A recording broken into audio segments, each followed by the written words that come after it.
Bonjour Richard. Bonjour. C'est agréable de vous avoir ici avec nous aujourd'hui. Dites-nous comment vous êtes devenu investisseur et pourquoi avez-vous choisi d'investir pour gagner de l'argent? Comme nous le savons tous, les investissements peuvent être très risqués et tous les gens ne réussissent pas. Quand ma famille a déménagé en Amérique, mon père était banquier et il m'a parlé de ce système. Il m'a éduqué dans ce système. Et quand j'étais petit, j'ai grandi en voyant des gens de ce monde. Il y avait des gens habillés de façon impeccable, de beaux costumes, de belles chaussures, de belles cravates, de belles montres. Mais au-delà du fait qu'ils savaient comment porter ces vêtements, ils dégageaient une confiance et une dignité. Je suis né dans ce monde et je voulais être comme ces gens. Mais plus que ça, je devais gagner ma place là-bas. Je devais la mériter. Donc, je suivais les infos de la bourse. Je lisais les magazines financiers. Toutes ces choses pour me former.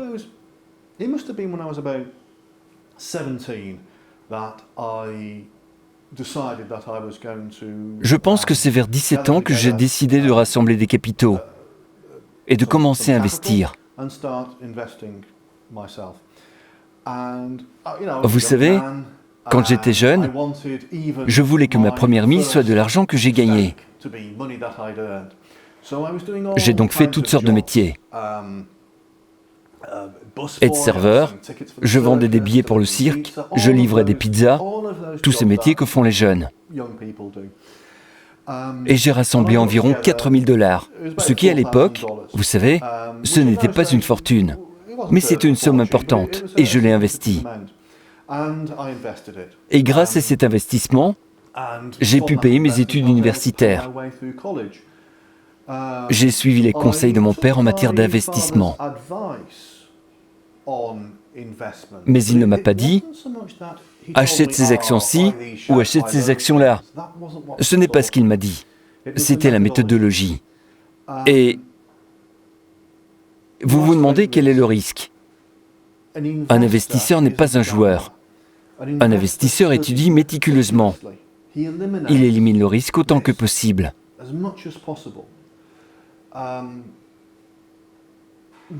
Ceux qui n'étudient pas, ceux qui jouent, échouent. Et dans ce que nous pourrions appeler un monde d'investissement, ces gens représentent environ 5%, quelque chose comme ça. Mais il ne s'agit pas de ça. Merci pour votre réponse. À ma connaissance, vous êtes actuellement le propriétaire légal de Watford Holdings, qui comprend New Millennium Wind Energy, Marijuana Diet et EDV Recycling et Goldmine BMD.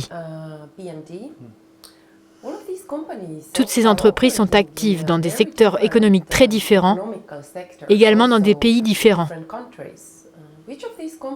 Laquelle de ces entreprises est la plus performante et pourquoi?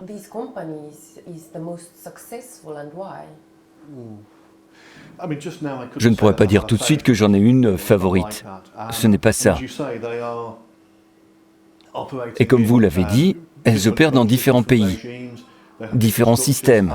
Elles ont différentes structures. Elles exploitent les opportunités dans des domaines complètement différents.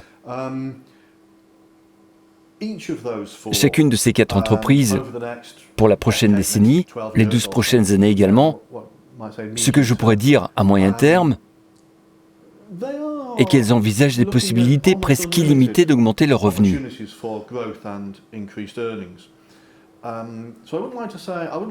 Je ne veux pas dire laquelle je prévois d'être la plus efficace pendant cette période.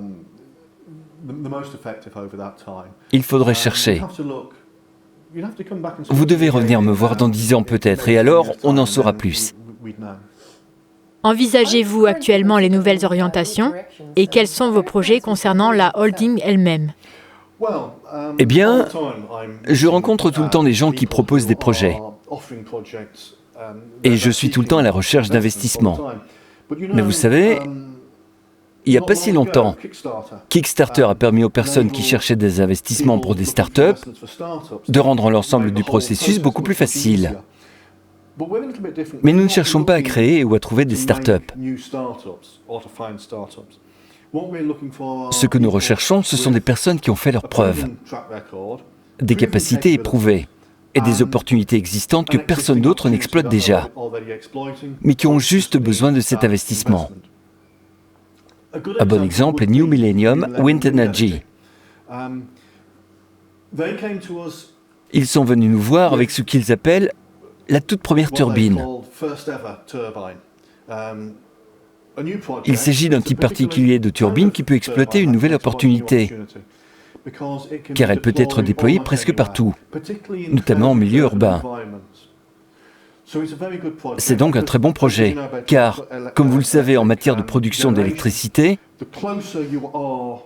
plus vous produisez près de l'endroit où l'électricité sera utilisée, plus elle est immédiatement rentable, car vous ne perdez pas l'électricité à cause de la longueur des câbles.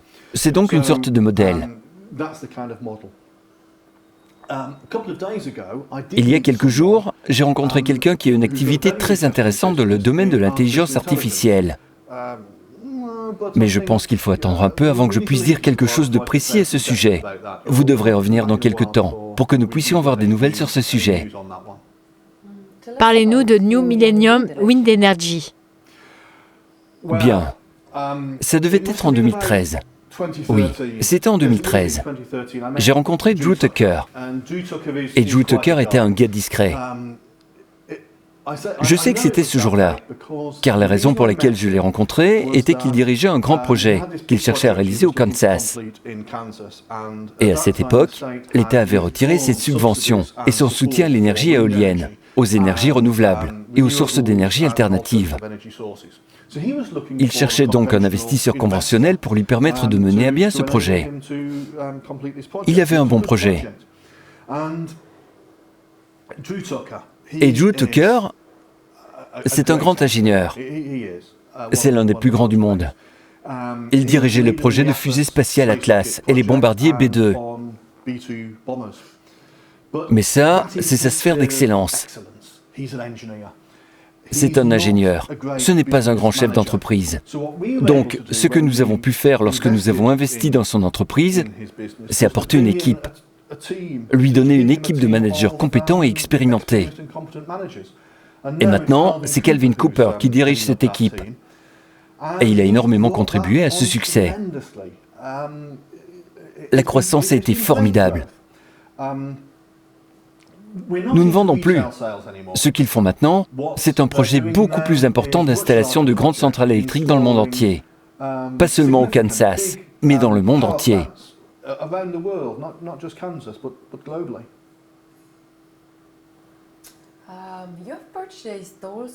Vous avez également acheté EDV Recycling, qui collecte le plastique des océans, ce qui montre bien votre intérêt pour l'environnement. Que pensez-vous de la pollution des océans? Eh bien, ces derniers mois, c'est devenu l'un des grands sujets. Tout le monde parle du plastique, et en particulier des plastiques dans l'océan. Mais cela remonte à quelques années maintenant. C'est Liam Liu que j'ai rencontré. Un homme vraiment impressionnant. Et il parlait de ça en avance sur son temps. Et il m'a expliqué. Il m'a donné des arguments irréfutables sur les problèmes. Ce qu'il fallait faire.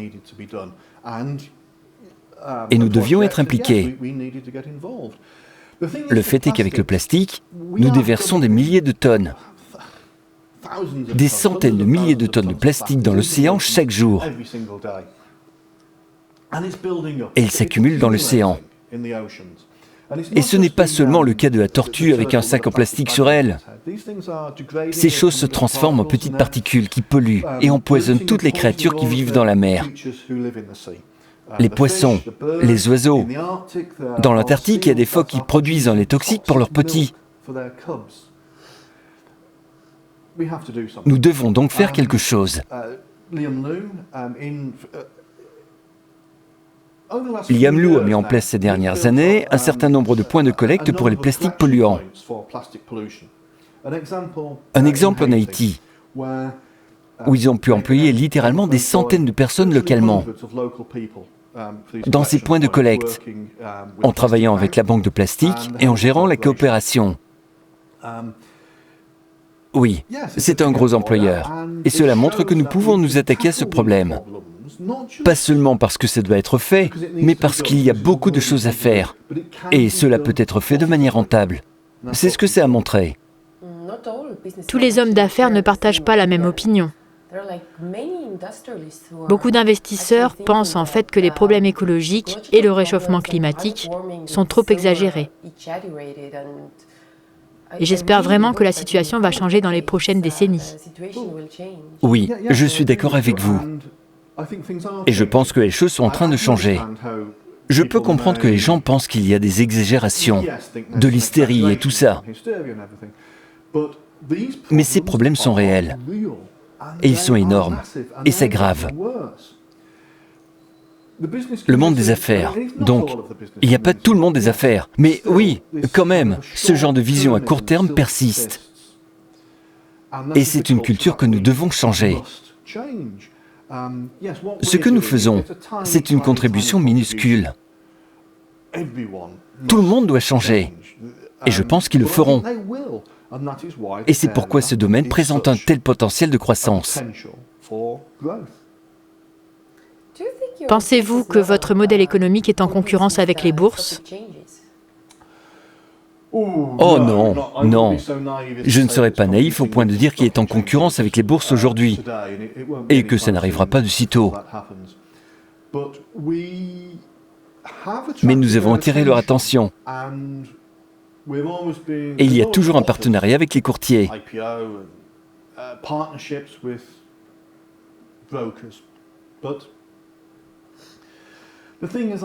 Mais en fait, j'ai fait des erreurs.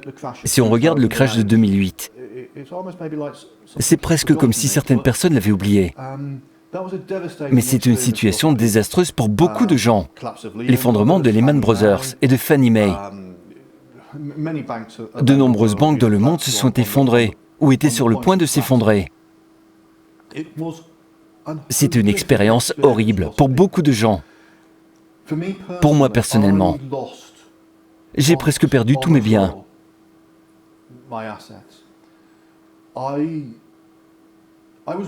J'étais affaibli à cette époque. J'étais sur le point de faire une dépression nerveuse. Mais je pense que beaucoup de gens comprendraient ça. Nous avons appris la leçon. La leçon a été dure. Tout le monde ne l'a pas apprise. Mais il y avait une culture spéculative dans le secteur bancaire, à la bourse, où les gens regroupaient les dettes sans valeur et les vendaient dans des packages complexes, très complexes, toutes sortes de produits dérivés que les gens ne comprenaient pas. Ils perdaient beaucoup d'argent. Et comme nous le savons, cela a amené à l'effondrement de tout le système économique. Ce que nous cherchons à faire, c'est offrir aux investisseurs une certaine stabilité. Il s'agit d'investir pour rendre les choses plus simples.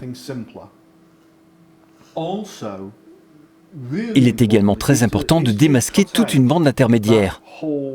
Ces gens qui, non seulement prennent une plus grande part de la propriété de l'investisseur, mais aussi, comme nous l'avons vu en 2008, qui peuvent donner de mauvais conseils, qui peuvent se comporter de manière imprudente, c'est-à-dire, comme nous l'avons vu, catastrophique, potentiellement catastrophique. Donc, ce que nous cherchons à faire, vraiment, ce que nous sommes, c'est de permettre la prospérité à l'investisseur réel. Il s'agit de faire en sorte que les gens ordinaires qui investissent leur argent deviennent riches. C'est ce que nous faisons. Nous n'aidons pas ces intermédiaires. C'est la question la plus importante pour tout investisseur prudent. La plupart des gens sont intéressés par les questions comme « L'action de la société a-t-elle été dépréciée et qu'advient-il alors des participations ?» Et c'est pourquoi j'ai accepté votre invitation à l'interview d'aujourd'hui. Ça revient à dire que c'est une question de stabilité.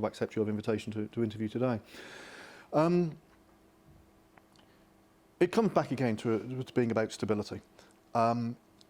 With a system that is dependent Avec un système qui dépend de ces intermédiaires et des rumeurs,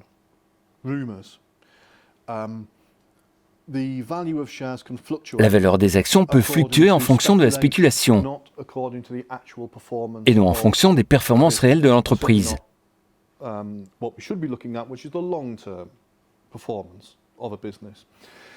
Ainsi, ces derniers jours, nous constatons une incroyable oscillation sur les places boursières en ce qui concerne les actions chinoises. Ces 2 derniers jours, la situation s'est redressée, car les gens ont compris que ces actions presque hystériques étaient inappropriées. Celles-ci, parmi de nombreuses autres. Mais ce n'est pas toujours comme ça. L'un des grands problèmes auxquels sont confrontées les vraies entreprises, les entreprises relativement petites, qui cherchent à investir, est de faire face aux investisseurs spéculatifs parasites. Je vous donne un exemple classique qu'on apprend à l'université quand on étudie ces choses. Vous avez, disons, $1 million d'investissement de la part de diverses personnes. Vous avez une valeur d'action d'$1 million et vous achetez un bateau pour $1 million, la compagnie maritime Richards. Mais ensuite, une instabilité commence. Ça signifie que le prix de votre action va baisser. Peut-être qu'elle passe d'un total de $1 million à $250,000. Puis, un groupe de raiders arrive et achète vos actions pour $250,000. Il possède alors le bateau de Richard. Mais le bateau de Richard vaut toujours $1 million. Alors il ferme l'entreprise, vend le bateau et fait instantanément un énorme profit. Mais les actionnaires et Richard ont été volés. C'est ce que nous essayons d'éviter avec la plateforme basée sur notre modèle d'investissement réel. Comment pouvez-vous évaluer le travail de la plateforme? Êtes-vous satisfait des résultats? Oh, satisfait, oui. Les résultats ont été supérieurs à nos attentes. Vous voyez, quand nous avons commencé, les modèles et les prévisions portaient sur les banques réelles du marché américain. Juste le marché américain. Et voilà comment nous avons réalisé nos calculs. Les gens ont donc voulu investir comme on peut s'y attendre aujourd'hui. Ce qui n'aurait pas été le cas il y a 10 ans. Peut-être le Brésil, l'Indonésie, le Mexique, les investissements venant de ces pays, mais aussi peut-être ce que vous n'auriez pas prévu il y a 10 ans. C'était des investissements venant de France et d'Allemagne. Et aussi, bien sûr, de plus en plus, la Russie est une source importante d'investissement. Je ne m'attendais donc pas à ça.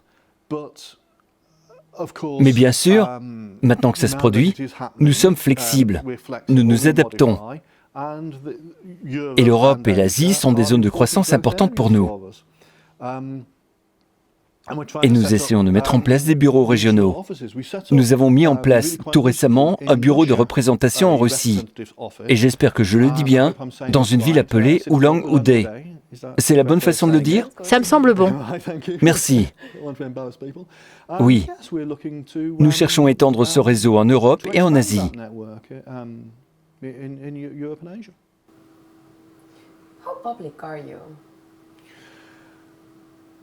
Oh, bien... Dans le monde, j'ai beaucoup de réunions. J'ai besoin de rencontrer les employés, nos gens. Il faut faire ça pour rester en contact, pour savoir toutes ces choses, ce qui se passe réellement sur le terrain, dans l'entreprise. Mais aussi les actionnaires, bien sûr. Je rencontre ces personnes. Et je rencontre tout le temps des gens d'entreprise qui cherchent des investissements. Le potentiel de croissance dont nous avons parlé. Mais en fait, Je suis totalement débordé pour les 3 ou 4 prochains mois. Vous savez, je ne peux plus rien laisser paraître. Quand je regarde vers le passé, au cours de l'année dernière, j'ai pris 150 à 160 vols, quelque chose comme ça, et j'ai visité 11 pays. Je ne fais pas partie de ces gens qui permettent à leur secrétaire de donner mon avis à la presse, ou quelque chose comme ça. Je ne dispose pas d'un flux Twitter qui pourrait être exploité et interprété. Disons que certains politiciens pourraient le faire. Mais je n'ai rien de tout ça. Nous avons beaucoup appris sur vous dans cette interview. Laissez-moi vous poser une question personnelle. Parlez-nous de votre famille. Bien. Je suis marié à Sarah depuis maintenant 27 ans. 2 enfants, Robert et Francis. Robert est dans l'armée. Il est capitaine. Il va bientôt sortir. Et nous avons discuté de ce que pourrait être son avenir. Je pense qu'il est comme moi. Il voulait trouver sa propre voie dans le monde. Peut-être se trouver. Je pense qu'il a fait. Ça ne fait aucun doute. Et il y a une partie de moi qui aimerait le voir entrer dans l'entreprise familiale. Je pense à cet esprit de continuité, d'engagement à long terme, même à travers les générations.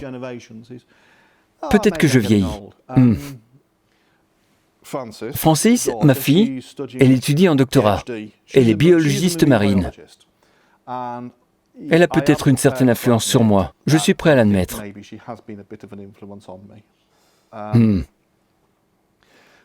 Elle va bientôt se marier.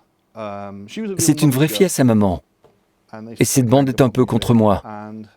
Et son fiancé, son mari, dit qu'il est un peu une alliée. C'est un homme bien. Ouais. La famille. J'ai eu de la chance. J'ai eu de la chance. Ouais. Quelle voiture conduisez-vous?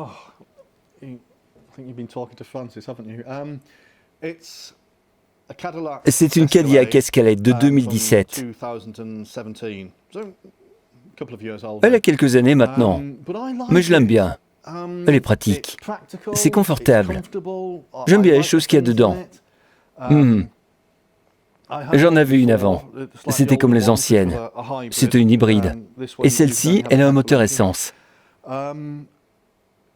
La prochaine voiture pourrait être n'importe quelle voiture écologique disponible. Mais je ne suis pas du genre à changer de voiture toutes les quelques minutes. Quand je pars, je loue des voitures quand je voyage seul. C'est une voiture confortable. Et j'aime ça, vous savez. Très bien. Merci d'avoir partagé vos expériences avec nous. Je sais que vous êtes très occupé et j'ai beaucoup apprécié notre entretien ensemble aujourd'hui. C'est un véritable plaisir. J'ai apprécié. C'est une bonne occasion pour moi de pouvoir parler et pour nos investisseurs de voir cette conversation. Mais ils ont pu utiliser Twitter ou tous les médias ou quelque chose comme ça. Donc, j'ai aussi apprécié. Peut-être que nous le referons un jour. Bien sûr. Merci.